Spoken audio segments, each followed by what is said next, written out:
Can you believe in a future that you can't see or experience yet, but you've thought about enough times in your mind that your brain is literally changed to look like the experience has already occurred?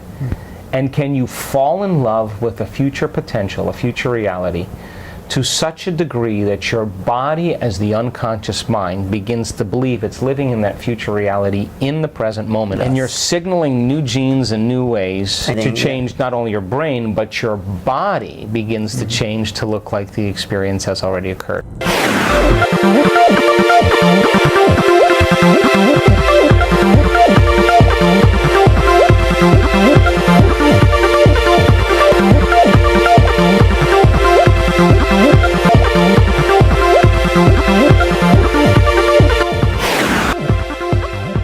Welcome to New Realities. I'm Alan Steinfeld, and this program is about the evolution of consciousness. And there's nobody that I've met in the last 30 years of studying consciousness that really, I feel, is at the forefront of change, of understanding, of combining spirituality and science together in a way where we can evolve ourselves into a better future. Talking to my good friend Joe Dispenza. Great to be with you, Alan.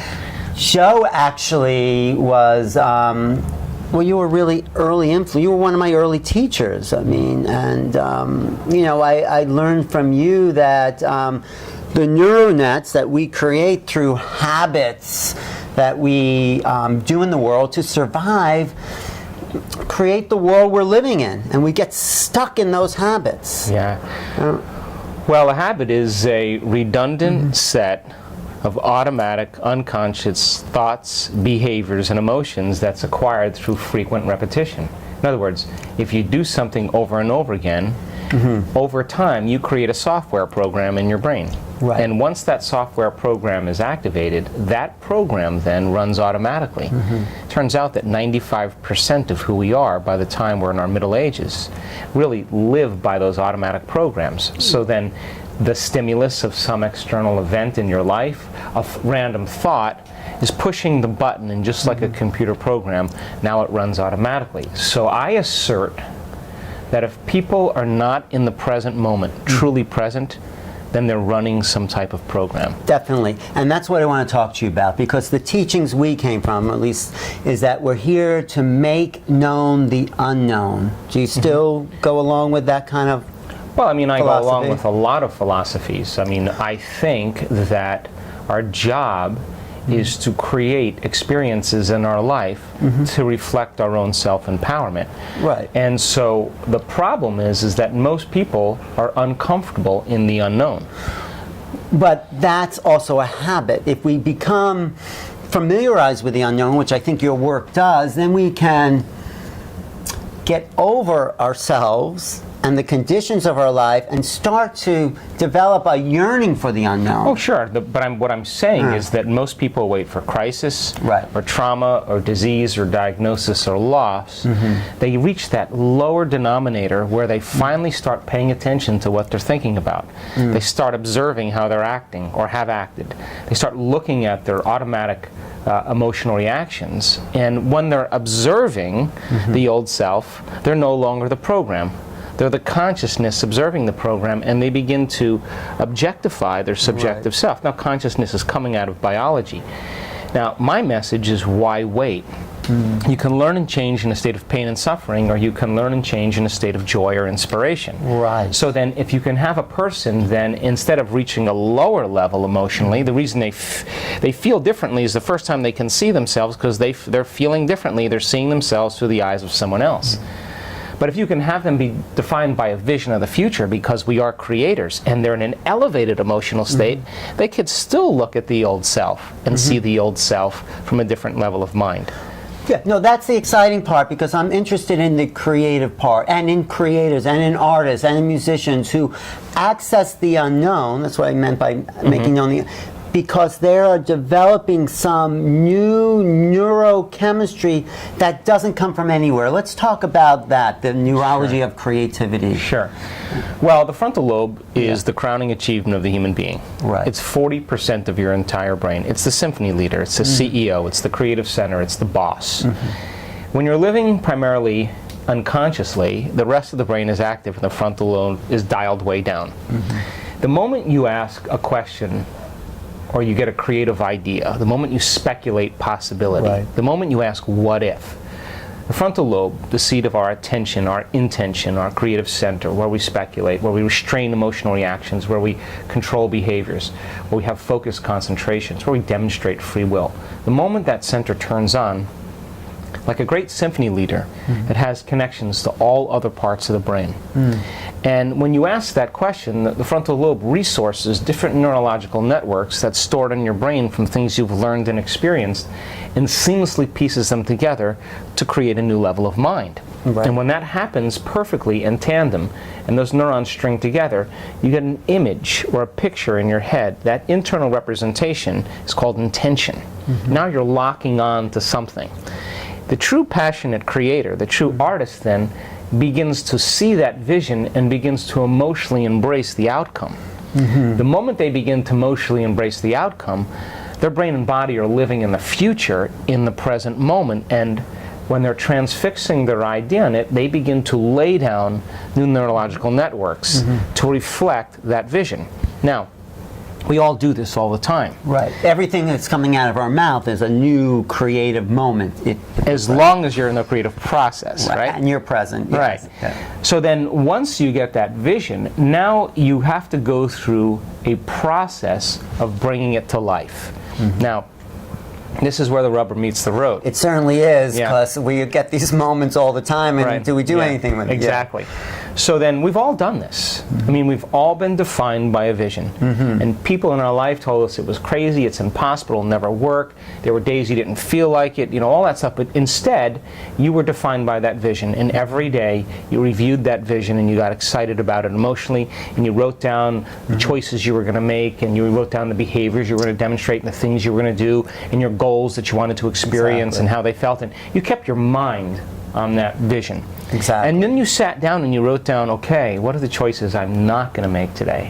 What are the things I'm not going to do? What experiences am I going to stay away from? And what emotions bring me down to a lower level? Let me just get clear on who I no longer want to be. And if you reviewed that every day, that distinction between the old self and the new self, there's a lot of pruning going on neurologically in the brain, a lot of sprouting going on at the same time, and sooner or later you reach a point where you know that that thing's going to occur. The moment you know it's going to occur, you relax. And now you're no longer trying to control or force the outcome. That's a big moment, though. That's we've all had it. We've all had it. When you know, because it takes so much energy to work for that, and you know, we're still in processes, many things we want to create. When does that moment, how is that? Is that a mystical moment, or does it what happens in the place where you know that's going to happen? I think that your mind and body all of a sudden align energetically with that vision, electromagnetically. There's a lock-in, and when you lock into it, now you don't even you don't even have to worry. You just know that it's going to happen. You have such a level of self-love and self-respect for yourself and for everybody that you actually step back and allow it to unfold and come to you. So then, think of a time in your life where you said you were going to do something and you didn't accomplish it.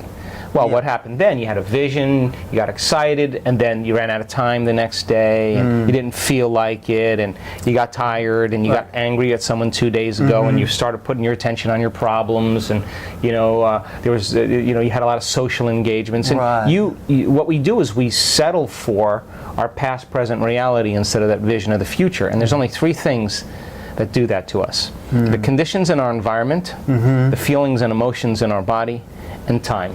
So we have to overcome the conditions of the world we're living in if we're going to want creating the vision of the future. Every great person in history understood that they had to be defined by a vision of the future, and to change is to be greater than your environment, to be greater than the conditions in your external world, to be greater than the circumstances in your life. It's also to be greater than the body as the mind. When you say be greater, we have to find that thing in ourselves that is not run by the people, places, times, and events that we're subjected to. Yeah, I mean, let's demystify it a little bit more. You could be defined by a vision in the future and then see your ex-wife, and the next thing you know, you have an emotional reaction, and now you can't remember your vision.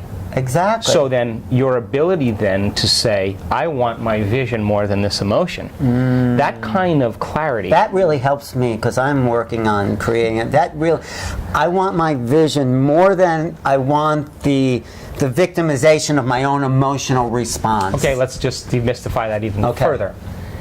Anytime we give up on being defined by a vision of a future, that our thoughts create our reality or create our life, there's only one reason we do that. We trade that vision for some emotional addiction. And we settle back down into mediocrity, and then we find the person in our life and they say, well, I'm suffering today. Oh, you're suffering today? Well, let's see, I'm going to suffer more than you. Oh, really? I'm going to suffer more than you.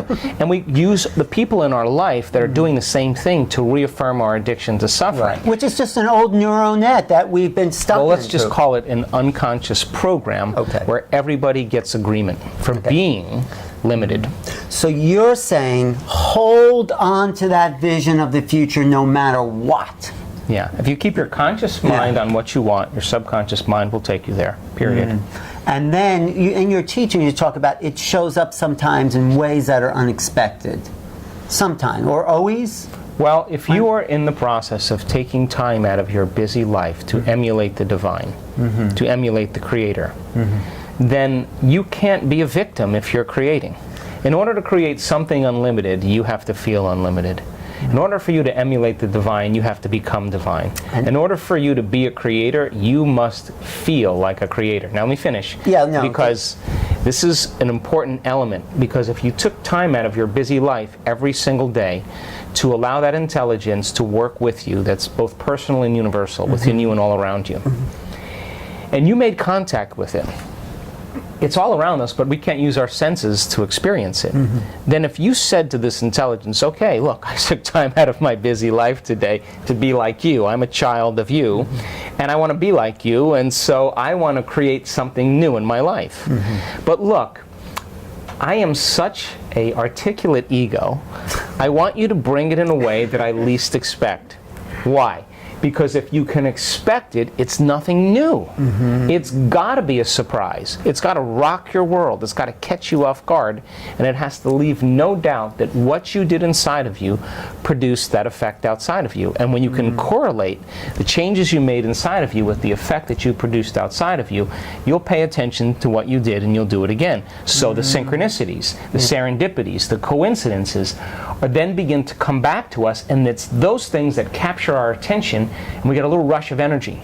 And that little rush of energy should be that you're headed in the right direction to inspire you to continue creating. Now, the brain learns by mistakes and learns by surprises.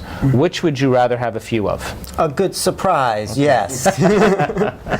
But that is such a hard moment, because when the new comes in, the old personality may not even recognize it because it's so used to its old pattern. How do we start to become available to recognizing the unknown? You have to take time to keep creating. If you keep your conscious mind every single day on that vision, and not on the news, and not on your suffering, and not on your pain, and not on your past, but you put all of your attention on that vision, where you place your attention is where you place your energy. And if you invest enough of your energy in your future, your body is going to be drawn to that experience, and you are going to know that experience is for you, and you're going to know that you created it. Now, in the beginning, it's like getting a compass to true north, and there's all kinds of weird fields going on. That's normal. But imagine if you took as much time to invest in your future as you did spending answering emails, and you were passionate about it, and you were clear about it, and you wrote everything down, and you dreamed about it, and you worked on it, you would start getting downloads from nowhere. You would start getting information out of nowhere. You would start understanding exactly what you're doing on a deeper level. Now, I don't care if you're talking about the Wright brothers, Colonel Sanders, I don't care if you're talking about Nelson Mandela, I don't care who you're talking about that impacted the world in some way. Every one of those people had alone time. Every one of those people were dreaming. Every one of those people believed in that future. So here's the question. Can you believe in a future that you can't see or experience yet, but you've thought about enough times in your mind that your brain is literally changed to look like the experience has already occurred? And can you fall in love with a future potential, a future reality, to such a degree that your body, as the unconscious mind, begins to believe it's living in that future reality in the present moment. The physiology of the future's already impacted us. And you're signaling new genes and new ways. And new neural nets of understanding. To change not only your brain, but your body begins to change to look like the experience has already occurred. Now think about this. I do. I have. I mean, I know. If your brain and body have physical evidence that it has already happened, this is where you can relax. So then, not only are there biological changes that occur, but there's quantum energetic changes that happen as well. And this is where you have to step outside of materialism in order to understand. If you're living reacting to everything in your life, then you're squandering a lot of energy. Certainly. And if you use your boss to reaffirm your addiction to judgment, and you use your ex to reaffirm your addiction to hatred, and you use your enemy to reaffirm your addiction to violence, and you use Facebook to reaffirm your addiction to insecurity, you got a lot of your creative energy tied up. I certainly do. Thank you. A lot of things, okay? And so there's not a lot of energy for you to design a new destiny because you're mismanaging your energy, okay? So let's keep it really practical. So, if you're truly in the creative process, my definition of creation is when I forget about me. I become nobody, no one, no thing, nowhere, in no time. I become pure consciousness. And the moment I reach that elegant moment of the generous present moment, all possibilities in the quantum field exist truly when our brain and body are in the present moment. Getting there is the work. So then, most people then create reality from what we call three-dimensional creation. What they know also. Well, they're matter trying to change matter, and if I am going to get a good job, I'm going to do 100 applications and go on, 20 different interviews, and then it's going to take me 3 months to get a job. I may not even like that job, but I got a job. So they're pushing their will or their intent, but physically in the world with They're matter trying to change matter. Or you want a new sperm donor, you want a new partner, you want a new specimen, you want somebody to live your life with.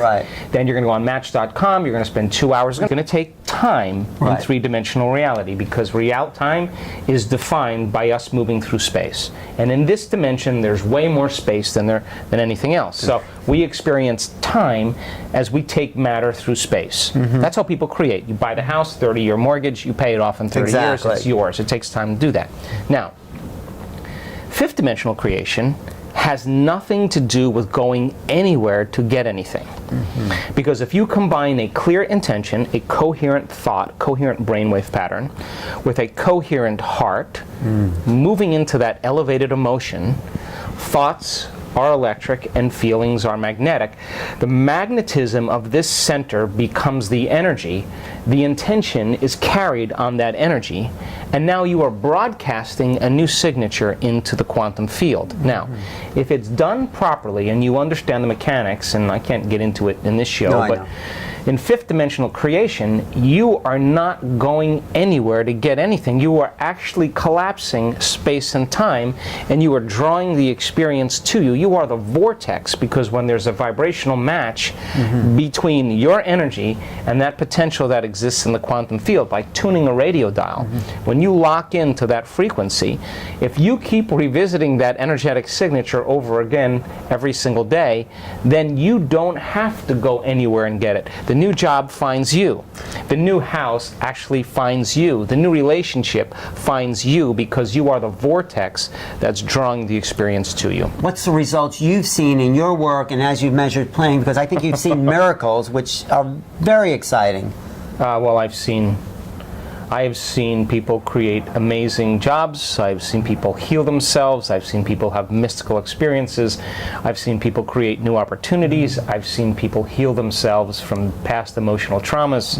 Did you see people grow new teeth? Would you see? We saw people grow new teeth, grow new jaws. So I've seen tumors disappear. I've seen MS, lupus, celiac disease, chronic pain, polycystic fibrodysplasia, thyroid conditions. Because they've done what you've guided them to do. Hold the vision of the future, align with that, become a coherent understanding, and some physiology changes. Is that Well, that's a very, very abridged version. Okay. No, well, we don't have a short time, but tell me. Well, imagine if you can get 500 people retreating from their life, and you can teach them the science of creation, and then step by step, methodically push them into the experience. They have the experience, and then build the next experience from that. I'm very, very methodical in the way I do it so that nobody is excluded.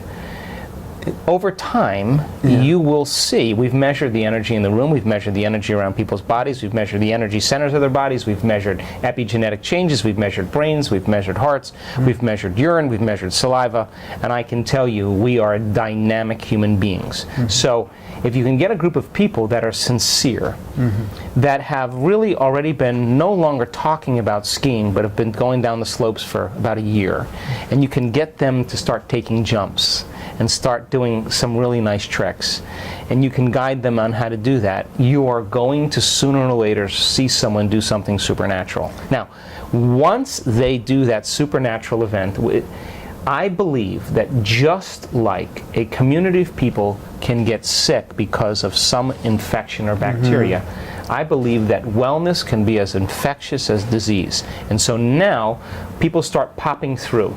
And as they start popping through, whatever their intention is, we start seeing physical, biological, and feedback in their external world in the matter of... And they're creating, the group is creating this field that also allows the consciousness of that to change. When people are living stressed out in their lives, they, for the most part, believe that the outer world is more real than their inner world. And when you do that, your brainwaves go into what's called beta.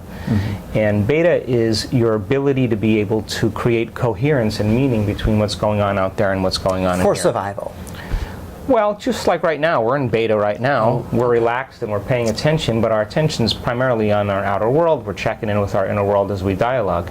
But if there was a tiger in the room, or there was something that's threatening, your brain goes into a super aroused state, and in that high beta state, now you're driving your sports car in first gear. It's good for the short term, but not for the long term. A lot of people live there. They're worried 70% of the time they're in high beta. So then, in order for you, and when you're in high beta, you're focusing on objects. You're narrowing your attention on something that could be a threat. So if you're stressed out and you're wondering why you keep obsessing about the same thought, is because the hormones of stress are keeping your attention on one thing, because that's the thing that you think you need to address for survival. Okay? Turns out in our research, we've done this thousands of times. When you teach people how to take their attention off of matter, off of objects, off of the particle, and sense energy and sense space and pay attention to nothing, the moment they begin to open their focus, all of a sudden their brainwaves begin to change from beta to alpha. But not only just alpha, where the imaginary inner world starts to become more real, but very coherent brainwave patterns in alpha. So when you're under stress, you're trying to control that person, that thing, that experience, and your attention is shifting from one thing to the next. Turns out that each one of those things has a neurological network in the brain assigned to it, because we've experienced it. As you try to control all these things and your attention is shifting, you measure the brain. The brain is very incoherent. Why is it important to have coherency? Well, because the moment you open your focus and the brain begins to acclimate, different compartments of the brain begin to unify. They begin to synchronize, and what syncs in the brain links in the brain. So when your brain is coherent, you're coherent. When your brain is incoherent, you are incoherent. So we've measured this thousands of times. There'll come a moment in our work during a retreat, as an example, by the third day or so, we'll see very large areas of the brain, huge areas, begin to synchronize together. Then we'll see the left side of the brain talk to the right side of the brain. We'll see the front part of the brain talk to the back part. We see this kind of whole brain state start to take place. And I see it every time. And what happens when the whole brain is functional? You can walk around and look at that person, and you will see tears of joy running down their face. They feel so whole. They feel so complete that it's impossible to want. How can you want when you're whole? And that's the moment the magic happens. That's the moment the future, the wave function collapses, and boom. That's the moment something unusual occurs. Yes. Wow. So as we wrap up, just give a comment about creativity. So going into the unknown, we've been talking about that. What happens to us neurologically when we have a new thought that comes from nowhere. And we're not focusing on the future, but it comes as a creative act. Well, again, what happens is the neocortex, the thinking brain, gets out of the way. When you get beyond your analytical mind, and we've measured this thousands of times, you are at your absolute best, Alan, when you get beyond yourself. Thank you. And we see a strip chart, we're measuring someone's brain, and all of a sudden we just see this brrrr, and then there'll be a pause. And then 10 minutes later, brrrr, and we know that's downloads. The person is having epiphanies. That's they're having right. downloads. They're getting it from the field. Yeah, nervous system's tuning into They're that. getting it from the field, so something's feeding us from the unknown, if we call it that. Well, we're getting raw information that's beyond our senses. And the nervous system really is the superconductor of consciousness. So much more to talk about. What's your next book? I mean, Joe has his latest book is You Are the Placebo. He has Breaking the Habit of Being Yourself, Evolve Your Brain. Great books for changing ourselves. Anything you're working on? I have one more book in me, yeah. Okay, well, Joe Dispenza, one of the leaders. I mean, really, I knew you when, and you've gone out into the world and have helped people in significant ways, and that's really what's so powerful about your work. That's when I'm the happiest, Alan. Yeah, that's your creative potential, isn't it? Thanks for watching New Realities, and a big influence on the way I think about how we can change is my guest today, Joe Dispenza. He's the author, like I said, of You Are the Placebo, Evolve Your Brain, Breaking the Habit of Being Yourself, and your website?